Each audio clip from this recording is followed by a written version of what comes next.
Bueno, vamos a comenzar la clase sobre Baruch Spinoza, que es un autor de la modernidad filosófica. Lo ubicamos en el siglo XVII en Holanda.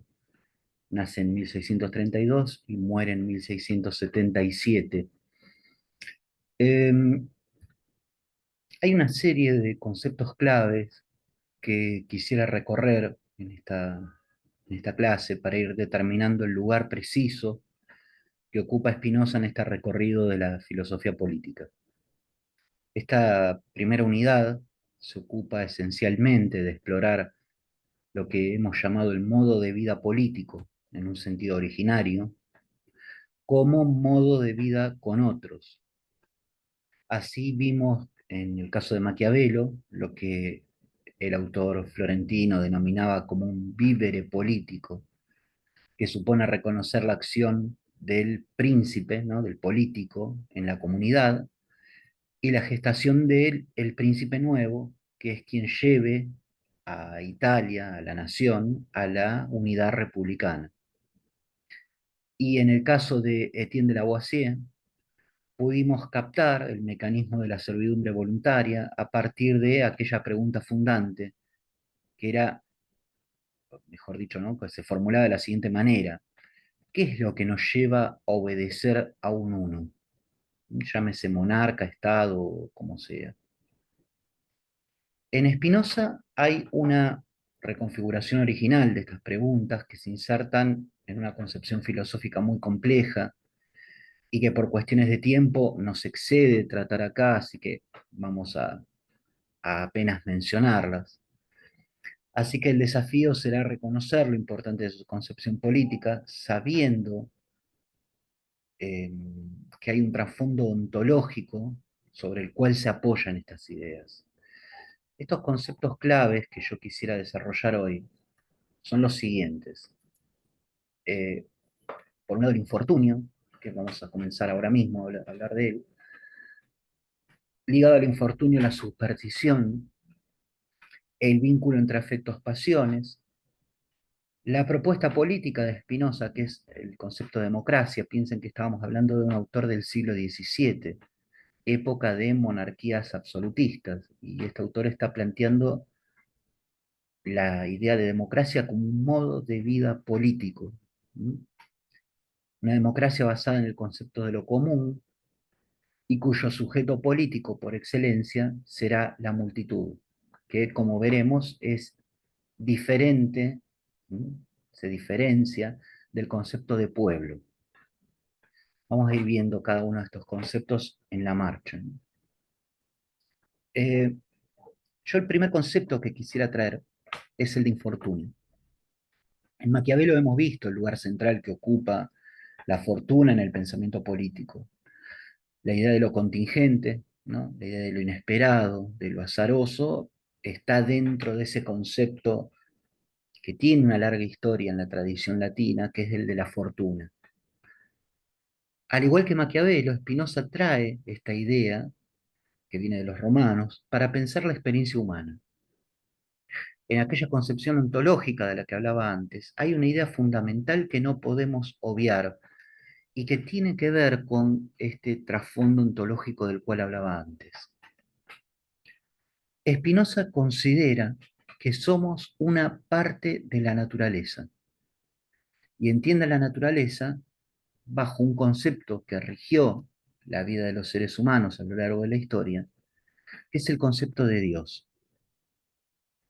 Al entender a la naturaleza como Dios, despoja al concepto de lo divino de cualquier vínculo religioso o trascendente.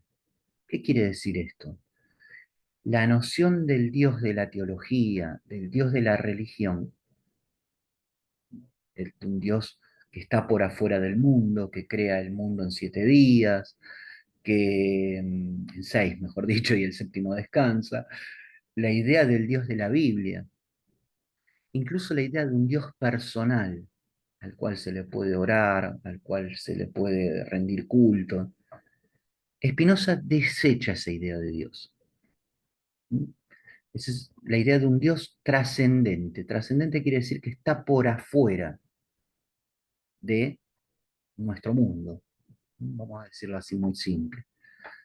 Trascender quiere decir algo que está por afuera de nosotros. El concepto que va a traer Spinoza para romper ese concepto de la trascendencia es el de inmanencia.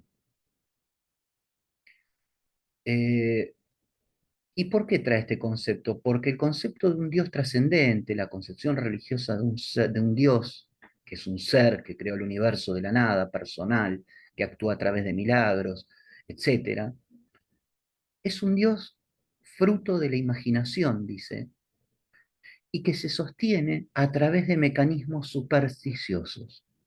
Ahí viene el otro concepto que estábamos también, ¿no? Teníamos como clave. Dios no es trascendente, sino inmanente. Si trascendencia implicaba lo que está por afuera de nosotros, inmanencia tiene que ver con lo que no está ni más allá ni más acá de nosotros. Es lo real sin más. Lo inmanente es lo que no refiere a un afuera, sino que es una potencia que implica todo lo que es. Es una fuerza, es la fuerza de la naturaleza, es la potencia de la naturaleza. Es algo que no se ve, que no se le reza, del cual no se espera un milagro. Es lo real sin más. Recuerden esta distinción, ¿no? Si la trascendencia implicaba algo que estaba por afuera de nosotros, la inmanencia significa que no hay ni un más allá ni un más acá, sino la realidad misma. En esa inmanencia, y acá viene la idea fundamental a la que quiero referir, el ser humano no ocupa ningún lugar de importancia por sobre el resto de los seres que existen en el mundo. Esta idea de que el ser humano es el centro del universo, es la criatura privilegiada de la creación divina, este tipo de cuestiones que nos vienen de la religión, Spinoza las desecha también. El ser humano no es el centro de la naturaleza, por eso yo ahí pongo que la ilusión antropocéntrica, la ilusión de que todo gira alrededor de los seres humanos, es un prejuicio contra el cual va a luchar Spinoza. ¿Mm? Y para ello va a proponer esta inmanencia. Los seres humanos no somos, entonces, la criatura privilegiada, ni siquiera somos sustancias en el sentido más ontológico de la palabra, sino que somos modos, dice él. Somos expresiones de la naturaleza que existen con otros modos. Por ejemplo, ¿qué quiere decir que es un modo? Es una expresión de esa potencia. No es eh, una realidad diferente del universo, es una expresión del universo más. Entonces, no hay una dignidad humana por sobre la de los animales, por sobre la de otros seres humanos, desde luego, por sobre algún factor climático, por ejemplo. El ser humano es un modo de expresión de la naturaleza. Y como expresión de la naturaleza, debe ser juzgado. ¿Qué quiere decir esto? Los seres humanos no tenemos una moral que baja de Dios, ¿no? Que se sostiene de un texto sagrado, sino que a los seres humanos hay que analizarlos como cualquier otro fenómeno que exista en la naturaleza. Después vamos a volver a esto para que se vea más claro, ¿no? Eh, no tenemos ninguna exclusividad respecto a otros seres. Nuestra única diferencia será la capacidad de pensar, que no es lo mismo que tener conciencia, ¿no? Por otra parte. Y lo más importante, esa idea del libre albedrío como aquello que permite elegir con claridad entre el bien y el mal, tampoco existe. Esto es fuerte lo que dice acá Spinoza, ¿no? No somos libres por naturaleza. No existe la libertad como libre albedrío. Por el contrario, estamos determinados. Esta idea es importantísima, porque claro, la libertad como libre albedrío forma parte de esa ilusión antropocéntrica que Spinoza desarticula en su filosofía. A partir de estas ideas podemos ver en qué consiste el infortunio. Eh, Vivimos y tenemos experiencia de la fortuna. Esto es, tenemos experiencias de poderes que determinan nuestra existencia. Y estos poderes son los afectos humanos. Ahí fíjense lo que dice Spinoza del infortunio en uno de los libros, en el libro más importante, que es la Ética. Dice, la experiencia misma nos enseña, no menos claramente que la razón, que los hombres creen ser libres por esta sola causa, porque son conscientes de sus acciones e ignorantes de las causas que los determinan a ellas. Ahí está desarmando esa ilusión del libre albedrío. Creemos que somos libres porque somos conscientes de las acciones que llevamos a cabo. Sin embargo, somos ignorantes de las causas que nos llevan a elegir. Esto es fundamental. Eh, yo elijo una carrera y creo que soy consciente cuando elijo una carrera. Elijo una pareja para formar mi vida, pero ¿hasta qué punto soy consciente de la causa que me llevó a elegir esa carrera o a elegir a esa pareja? ¿Acaso no intervienen otros factores como la historia, como la constitución afectiva, psicofísica, podríamos hablar hoy, psicológica? Bueno, todo eso interviene a la hora de elegir, ¿no? Sin embargo, no somos conscientes de todas esas causas. Y la ética, el trabajo de la ética, va a ser tomar conciencia del infortunio en el que vivimos, de este estar atravesado, determinado por causas que desconocemos. Cuanto más conozca las causas, más libre voy a poder ser. Claro, yo les decía que el libre albedrío no existe como tal. Esto no significa que el ser humano no pueda ser libre. La libertad va a ser una conquista, va a ser algo que se gana, va a ser algo por lo que se lucha y no va a ser un regalo de Dios. Va a ser un trabajo humano y con otros hombres, seres humanos, ¿no? Esto es lo importante. Eh, Spinoza dice que vivimos y tenemos experiencia de la fortuna. Y como les decía, estos poderes son los de la fortuna, son los afectos humanos. Ahí ustedes tienen un dibujo de la fortuna clásico, ¿no? Que se mostraba en la época de los romanos y en el Renacimiento. Luego, es una diosa que posee la rueda del azar, ¿no? La rueda del destino. Eh, y atrás, muy interesante también, la imagen de un río y una barca que está sujeta a a los vaivenes de el mar tempestuoso, del viento, sin saber hacia dónde va. Eso es un poco la idea de fortuna. Fortuna no tiene que ver con suerte, fortuna no tiene que ver con buena fortuna, o sí, mejor dicho, pero claro, la mayoría de las veces también es el infortunio. Es aquello imprevisible que no esperábamos y que de golpe acontece y que sacude nuestra existencia, por otra parte. En uno de sus primeros libros, Spinoza comienza diciendo que hay tres grandes poderes que determinan el comportamiento de los seres humanos. El primero es el dinero, y este, a ese poder le corresponde la riqueza, los bienes materiales.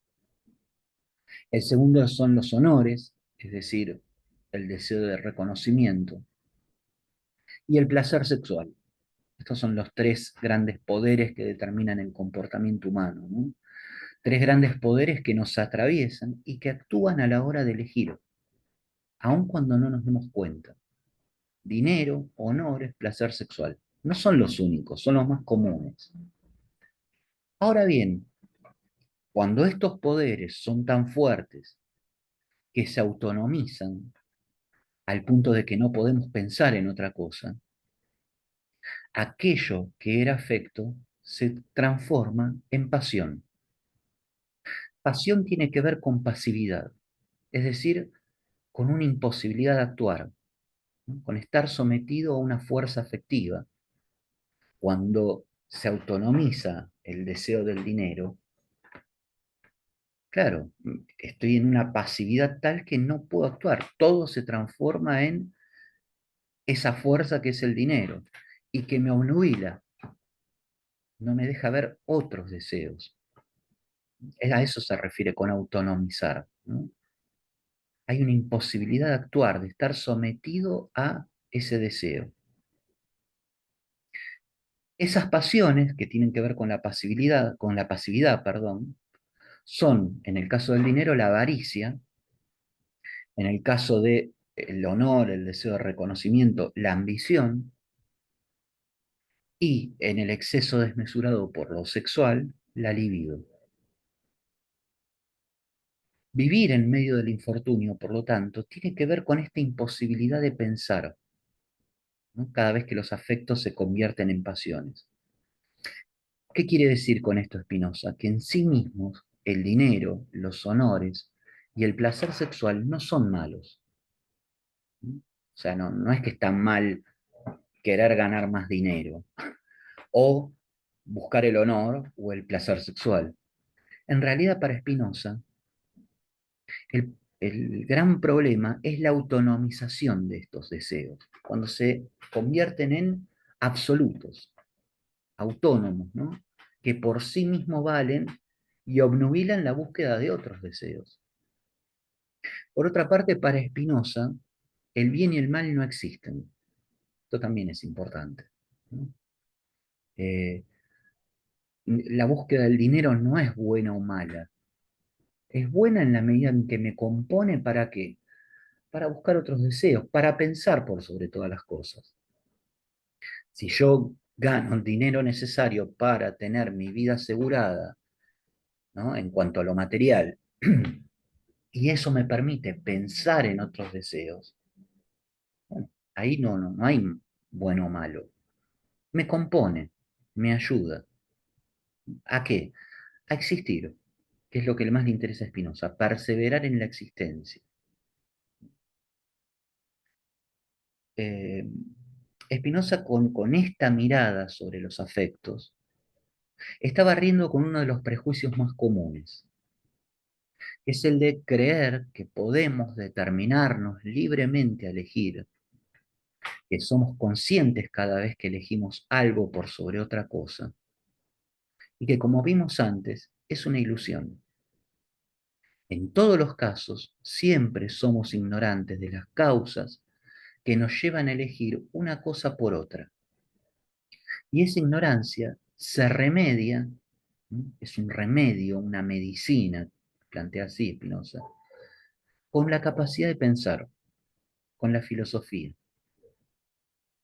Es decir, si los deseos no son malos en sí mismos, tampoco buenos, sino que ayudan a componer esa existencia, lo que va a determinar su mejor composición o no, va a ser que no limite mi capacidad de pensar. Eso es lo que quiere resguardar Spinoza, que podamos pensar. Y esa es la actitud propia de la filosofía. Hay una imagen, yo ahí la utilizo en la diapositiva, de un poeta romano antiguo llamado Lucrecio, que es muy ilustrativa de lo que quiere plantear Spinoza. En un poema largo, ¿no? Es un libro entero, escrito en forma de poema llamado De la naturaleza de las cosas, el poeta romano Lucrecio escribe lo siguiente: es dulce cuando sobre el vasto mar los vientos revuelven las olas, contemplar desde la tierra el penoso trabajo de otro, no porque ver a uno sufrir nos dé placer y contento, sino porque es dulce considerar de qué males te eximes. ¿Qué quiere decir con esto este poeta? no es el morbo de ver cómo sufren los demás, ¿no? Estar en la orilla y ver el naufragio y decir, uy, de lo que me salvé, ¿no? No, no es un morbo, sino que lo que está rescatando ahí el poeta es la alegría de ver, en medio del infortunio de un naufragio, que uno se encuentra liberado en el suelo firme del pensamiento. Esto es lo que está rescatando. Me salvé de algo porque estoy en el suelo firme del pensar. Pero claro, Spinoza agrega un dato más a esta imagen. El suelo firme es una metáfora. El que piensa, el filósofo en este caso, nunca está fuera de la realidad, sino que está involucrado en ella. El filósofo también está en medio del infortunio. El filósofo, al igual que cualquier otro ser humano, está pensando en la nave que está naufragando y no fuera de ella. Esta imagen del naufragio, del infortunio y de estar dentro del naufragio y del infortunio es la experiencia misma de lo político. La filosofía de Spinoza es política porque reconoce desde el comienzo la centralidad del peligro que implica vivir en ignorancia, de no saber cuáles son las causas de aquello que nos afecta, ¿no? Esto que hablábamos nosotros de las pasiones, eh, riquezas, honores, deseo sexual, que si no se autonomizan, que si se autonomizan, mejor dicho, devienen en pasividad, en la avaricia, el deseo desmesurado de riquezas sin tener en cuenta el placer, la amistad, la concordia, ¿no? Cualquier otro tipo de relación humana, la belleza. En el caso de la ambición lo mismo, ¿no? Y en el caso del deseo sexual desmesurado también. Son pasiones, no nos permiten actuar y por sobre todas las cosas no nos permiten pensar. Eh, y esto tiene que ver con la política. Para tomar los términos de Maquiavelo, virtuoso es el político capaz de implementar los medios para mantener a raya, en el límite, digamos, a la fortuna y demorar sus estragos. Se trata de retardar el infortunio. Y la política tiene que ver con este sentido del tiempo, ¿no? Con reconocer la oportunidad y demorar todo aquello que es destituyente. Entonces, para ir aclarando este primer concepto, lo que nos, lo que nos enseña la experiencia del infortunio y su relación con la política es que los seres humanos no somos libres en tanto una libertad que proviene de nuestra propia naturaleza, ni mucho menos autónomos. El infortunio radica en la heteronomía, en esta incapacidad de conocer las causas que nos determinan a elegir una cosa por otra, en reconocer que esa heteronomía juega en nuestra composición pasional. Heteronomía quiere decir aquí que no depende de nosotros su consentimiento o aprobación. Y por eso se coloca allí una carga afectiva desmesurada, de vuelta, ¿no? ¿Por qué amamos lo que amamos? ¿Qué nos lleva a elegir esta carrera y no otra? ¿Hasta qué punto soy consciente cuando elijo mis relaciones con otros? ¿Acaso no está jugando un trasfondo pasional del cual no soy totalmente consciente sobre sus causas? Ese es todo el trabajo de la ética y que tiene una consecuencia política también, ¿no? Claro, la vida en común, vivir político, se juega en medio de esta experiencia. Por ello su importancia. Spinoza reconoce esta fuerza pasional de lo político a partir de una experiencia que le toca vivir de cerca. Holanda experimenta, en la época de Spinoza, una un breve periodo de república, ¿no? Ustedes saben, Holanda, perdón, hasta el día de hoy es una monarquía regida por la Casa de los Orange. La reina máxima es la reina máxima de Orange. Pero en un breve periodo que coincide con la vida de Spinoza, Holanda este, experimenta entonces una organización política republicana. Y quien lleva adelante esa experiencia republicana es un amigo de Spinoza, llamado Jan de Witt, que lleva adelante una serie de reformas que provocan lo que se llama en Holanda el siglo de oro. Es una gran expansión económica, comercial, cultural. Holanda, Ámsterdam, puntualmente, se convierte en este momento en el centro de ese capitalismo incipiente que se está desarrollando en toda Europa. Es el centro del mundo en ese momento. Y la experiencia republicana tiene mucho que ver con esto. Sin embargo, por una serie de inconvenientes en decisiones políticas, David se lleva a aliarse con Francia en la lucha con Inglaterra, y esto después es visto como una traición porque Inglaterra y Francia se unen contra Holanda. Eso lleva a la destitución de Jan de Witt, lo dictan su exilio, al hermano de Jan de Witt lo encarcelan por conspirar contra la monarquía, contra la familia real, mejor dicho. Y antes de irse, exiliado, Jan de Witt va a visitar a su hermano que está preso, y en ese momento en el que lo va a visitar, una multitud indignada, ahí ese concepto es clave, la multitud, pero atravesada por la indignación, toma la cárcel a empujones, saca a los hermanos de Vid de la cárcel, los apuñalan, les disparan, medios moribundos le cortan los dedos, la lengua, a Ian David le sacan el corazón, y algunos testimonios incluso mencionan que hubo actos de antropofagia. Ustedes tienen ahí un cuadro donde se retrata el linchamiento de los hermanos de Witt. ¿Qué vemos en esta expresión de una multitud indignada?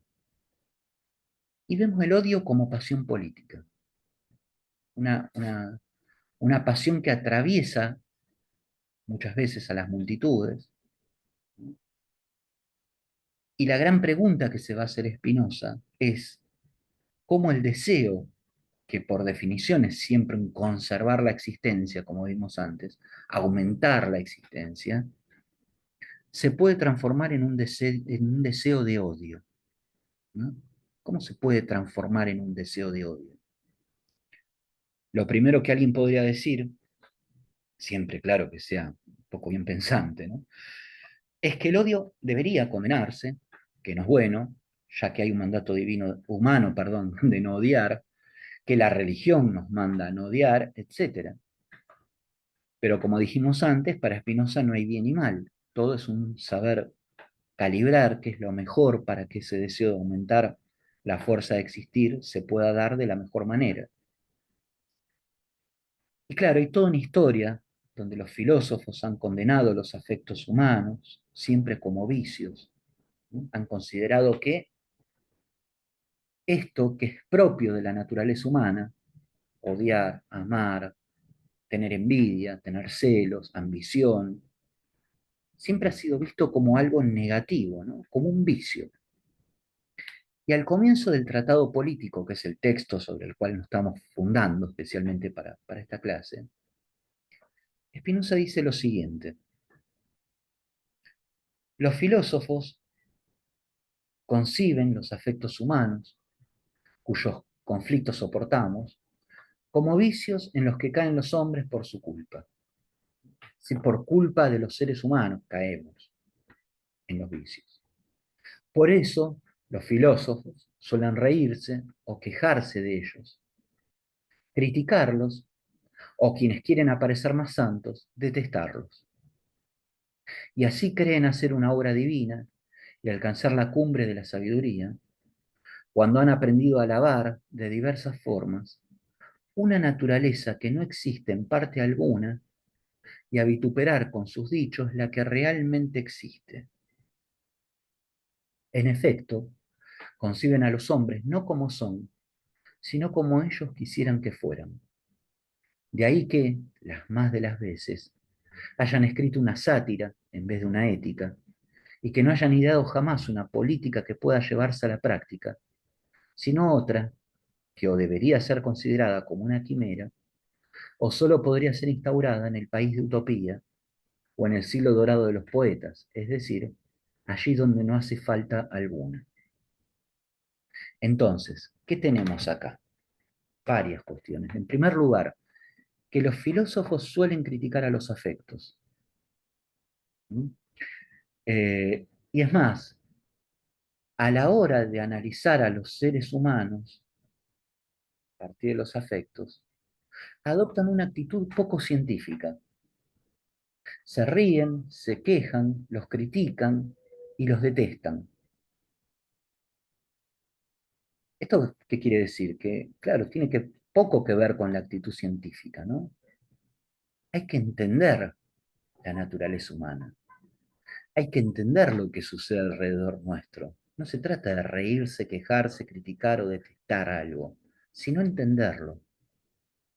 Pero claro, como los filósofos no han intentado entenderlo, crean una obra divina y alaban, dice, una naturaleza que no existe en parte alguna,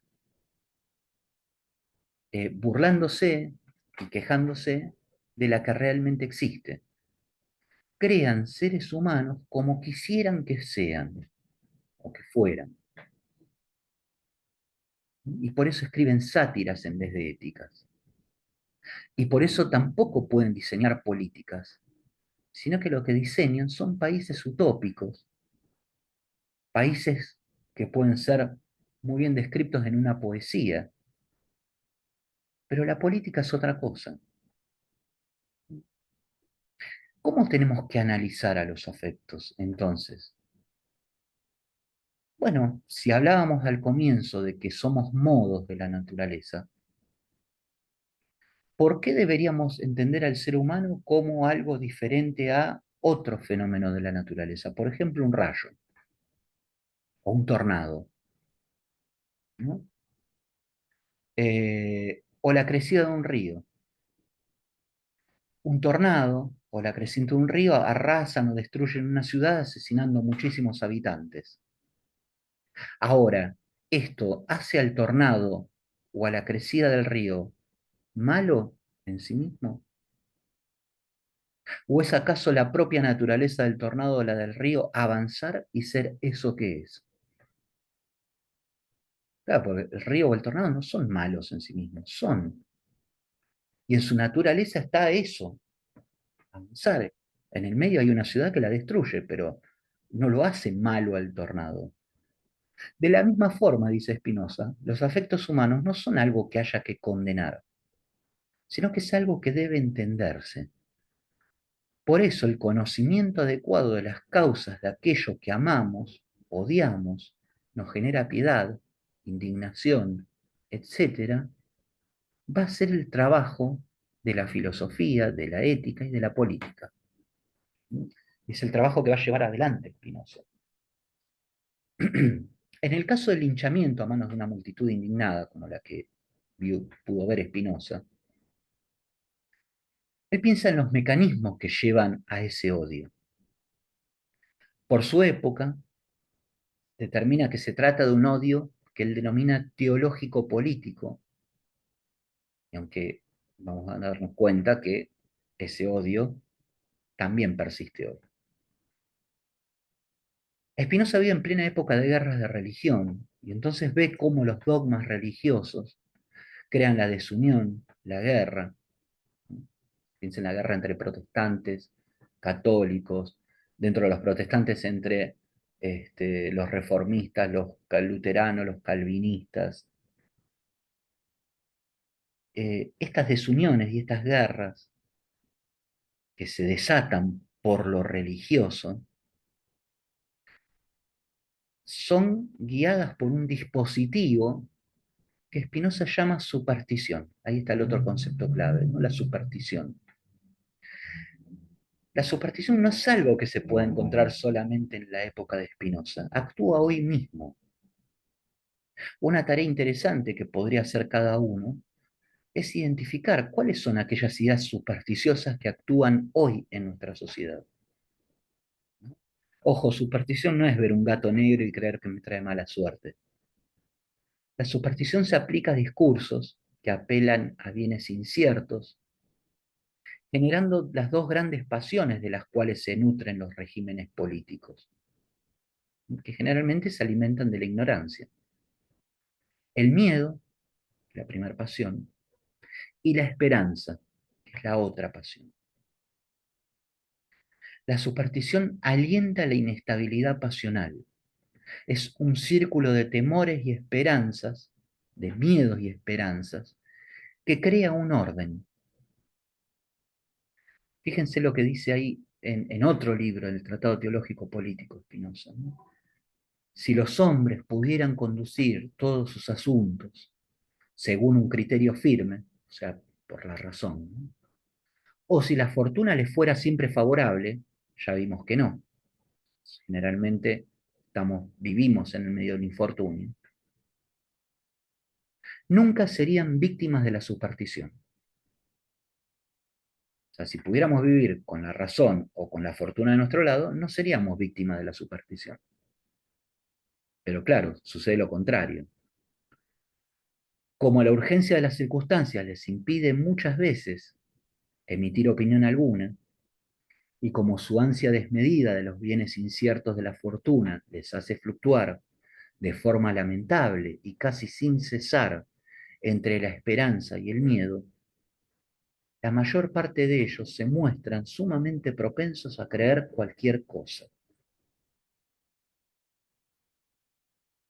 Eh, ¿Qué podemos esperar, ¿no? de los discursos que crean un orden a partir de la superstición?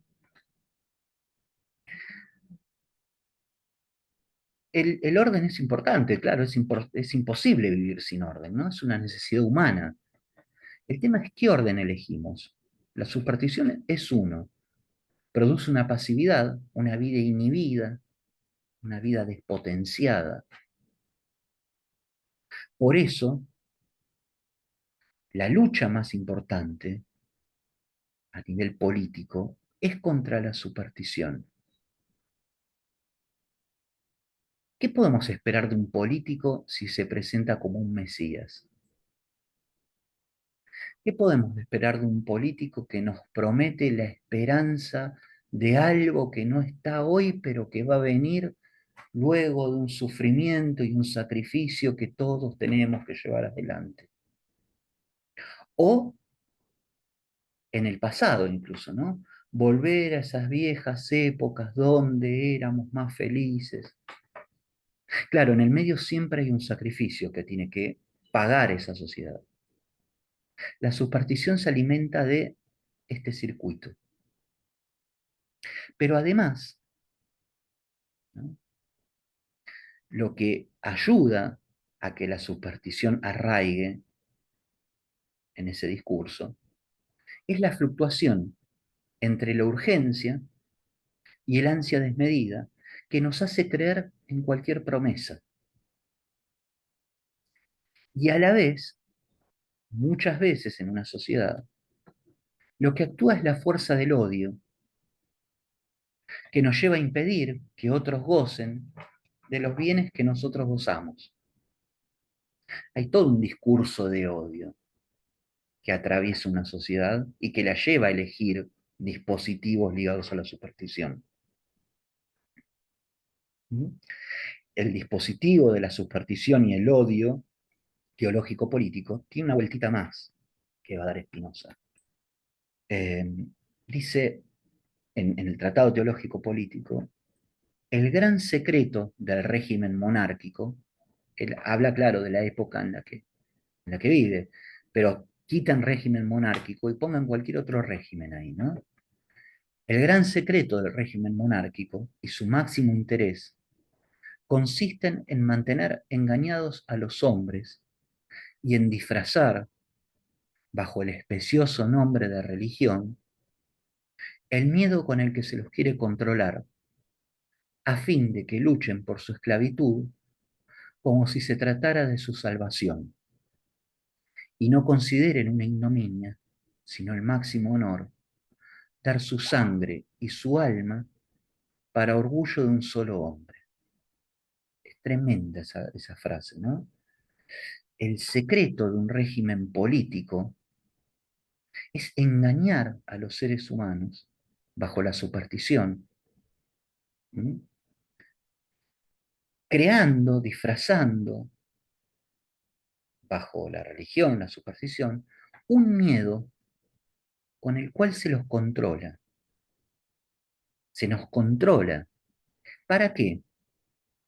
Para que mientras creemos que luchamos por ser más libres, en realidad cada día somos más esclavos. ¿M? Y somos capaces de dar nuestra vida, nuestro honor, nuestra sangre, para el orgullo de uno solo. Es conmovedor lo que dice acá Spinoza. De vuelta, ¿no? ¿Cuáles son los dispositivos que llevan a engañar a los seres humanos? ¿Cómo se disfraza la esclavitud bajo la apariencia de libertad? Porque parece que el gran secreto del régimen, ¿m? es hacernos luchar por nuestra propia esclavitud bajo una presunta libertad que nunca llega, siempre es una promesa. Y en el medio, todo el esfuerzo y todo el sacrificio alimenta el orgullo de uno solo. Pero claro, la filosofía política de Spinoza no es la del sacrificio, no es la de un Mesías que tenemos que esperar, ¿no? No es un enviado de Dios que restablece un orden y una justicia según un modelo de gobierno que un grupo específico propone y añora. Hay un montón de referencias que uno podría hacer, pero bueno, no las voy a hacer. Eh, de hecho, la idea de sacrificio es una idea teológica política que Spinoza combate. Si vivir en sociedad implica sacrificar la vida de muchos para que el resto viva cómodamente, no es un régimen de libertad, sino que es un régimen de servidumbre, es un régimen de esclavos. En el episodio del linchamiento de los hermanos de Witt, aquel que les hacía referencia antes, hay una serie de elementos importantes para comprender el significado de lo político para Spinoza. El primero es el odio y el segundo es la multitud. Ahí tienen la frase que leí antes, ¿no? Esto de mantener engañados a los hombres bajo el precioso nombre de religión, ¿no? Disfrazando el miedo con el que se los quiere controlar. El odio es una de las formas elementales que asume el desacuerdo. ¿No? El desacuerdo es algo natural a la vida en sociedad. Nunca estamos todos de acuerdo en todo. El desacuerdo forma parte de nuestra existencia. Pero el odio es una de las formas que asume el desacuerdo. Spinoza define como al odio, ¿no? Como aquella en virtud de la cual un ser humano es causa de la tristeza o de la impotencia de otro. El odio genera tristeza e impotencia. Y Spinoza enseña a precaverse del odio de dos formas. En primer lugar, no dándole cabida en situaciones de adversidad y daño. No dando lugar en la adversidad y el daño, no odiar, sino de vuelta, rastrear las causas. Y la segunda es sustraerse de las condiciones que favorecen su erupción. En la política, así como en la teología, según la experiencia de Spinoza, es donde las pasiones humanas irrumpen con mayor intensidad. Ahora bien, el encuentro de seres humanos con otros seres humanos no se da en un pacto que da origen a una sociedad, sino en un mecanismo más complejo que Spinoza denomina imitación de los afectos. Ahí ustedes tienen algunos puntos, ¿no? Para determinar qué es esto de imitación de los afectos. Eh, ¿Alguno de ustedes alguna vez habrá ido a un recital o habrá ido a la cancha? ¿Mm? Y espero que nunca, alguna vez han estado en medio de una estampida, ¿no? Cuando sucede algo que provoca que mucha gente tenga que salir inmediatamente de un lugar y eso provoca una estampida.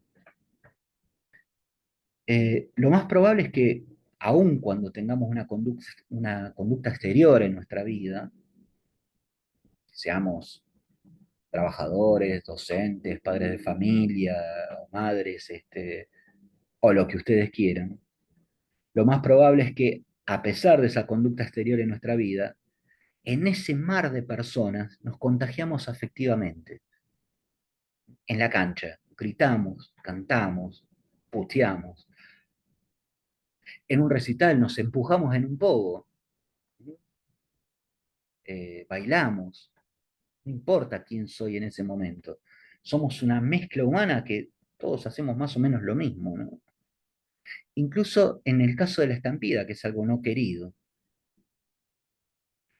abandonamos toda supuesta racionalidad y lo que hacemos es actuar imitando afectos ahí. Es un mecanismo que actúa consciente o inconscientemente, pero actúa. Sobre el odio, pongámonos en el punto del odio, ¿no? Es probable que exista una discursividad política, un discurso político, mediático, lo que sea, que dispare ese odio como indignación.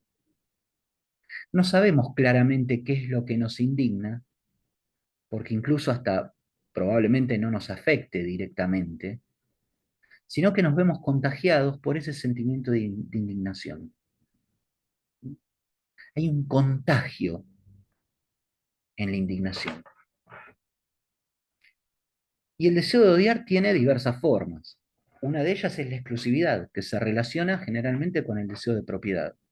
Yo podría decirlo así, a ver, si uno goza de un bien por el solo hecho de que lo hace, considero que no podré hacerlo. ¿Mm? A ver, en ningún momento se plantea la posibilidad de experimentar un bien y un placer compartido con otros. Lo voy a hacer más simple. Pasó en Argentina en algún momento, cuando Mar del Plata era una ciudad donde iba la clase alta, y después de mucho tiempo, los sindicatos pusieron hoteles para los trabajadores, la gente de clase media, media baja y clase baja, trabajadores, pudieron ir a Mar del Plata y conocer. Eso generó en aquella clase alta, en esa oligarquía que disfrutaba de Mar del Plata, un odio. Yo no puedo disfrutar de esto que antes disfrutaba si hay otros que lo están disfrutando. Esa es la idea. Ahí a lo mejor me expliqué un poco más, ¿no? Eh, Se trata de un placer y un bien si es sin otros, e incluso si es a costa de otros. Excluir, segregar a otros de ese bien, es lo que me permite disfrutar de ese bien con exclusividad. La historia ha dado muchísimas muestras de estas formas de discriminación y ha mostrado cómo la pasión que alimenta algunos sectores de una población no es la seguridad, sino que es esta exclusividad. El apartheid de Mandela, por ejemplo, ¿no? De Mandela, contra el cual Mandela luchó, el apartheid de Sudáfrica. Ahí tienen otro ejemplo. Ese odio, ¿no? Y todas las formas de odio que atraviesan a una multitud se manifiesta en la multitud indignada. La multitud es el concepto más importante de la filosofía política de Spinoza, porque es en cierta forma el sujeto político por excelencia.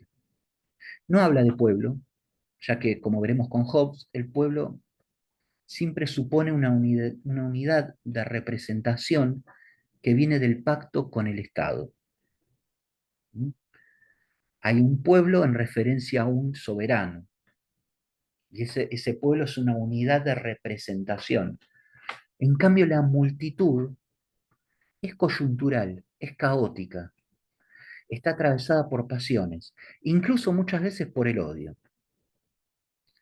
Y el gran desafío que se va a proponer Spinoza es pensar en las condiciones de posibilidad, ¿m?, de una multitud no indignada, porque la indignación es pasiva, no permite actuar, sino de una multitud libre. ¿Cómo componer una multitud libre? Esa es la gran pregunta, ¿no? ¿Cómo componer o cómo generar una multitud que no esté atravesada por pasiones destituyentes y tristes, sino que instituya una comunidad política? Comunidad es una palabra antigua, ¿no? Refiere a lo común, y eso común es algo que se establece en un encuentro donde los seres humanos, sin renunciar a su poder para existir y actuar, encuentran formas de conciliar ese derecho como deseo con la ley, ¿no? Es conciliar deseo y ley. Se trata de reconducir, a partir de esta conciliación entre deseo y ley, reconducir a relaciones de concordia y libertad. Dijimos que la libertad como libre albedrío no existe para Spinoza. Sin embargo, y acá viene la importancia de lo político, la libertad se conquista con otros, en esta tarea instituyente de lo político. Es un esfuerzo de emancipación de las cadenas, de la servidumbre pasional, de la superstición y de la ignorancia. Y a partir de allí busca su institucionalización en una forma política, que es un auténtico desafío para el siglo XVII, que va a ser la democracia. ¿Por qué es un desafío? Por lo que dijimos antes. Es una época de monarquías absolutas. Un autor, tenemos acá un autor que habla de democracia, y sobre todo una democracia que viene de la multitud, que viene de abajo. Para Spinoza, la democracia es la forma de vida más elemental. No es un régimen político solamente, sino que existe en todos los regímenes políticos lo que él denomina una invariante democrática. Es decir, eh, hay un núcleo, un modo de vida democrático en las monarquías, en las aristocracias. ¿Qué quiere decir esto? Que es un germen que puede despertarse y producir nuevas formas de vivir en común con otros. Y por eso un autor italiano que falleció a finales del año pasado, Toni Negri, sugiere que se trata de una democracia radical, ¿no? Es decir, una democracia que no viene de una exterioridad, es decir, de un líder, de un pacto, de Dios, de un Mesías o de lo que sea, sino que es una democracia que nace en el seno de la multitud. Y de ahí la importancia de este sujeto político. Se trata de un pensador muy complejo, con diversas aristas. Lo que yo hice acá es un resumen muy acotado, pasando muchísimas cosas por alto, pero lo que me interesaba destacar era cómo se daban estos conceptos claves que planteé al comienzo, en este pensador que en el día de hoy, en todo el mundo, es muy releído, ya que posee una actualidad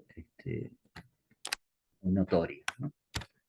Así que bueno, dejo el video y dejo unas preguntas en la plataforma para guiar a estos núcleos importantes que después serán incluidos en el parcial. Bueno, muchas gracias.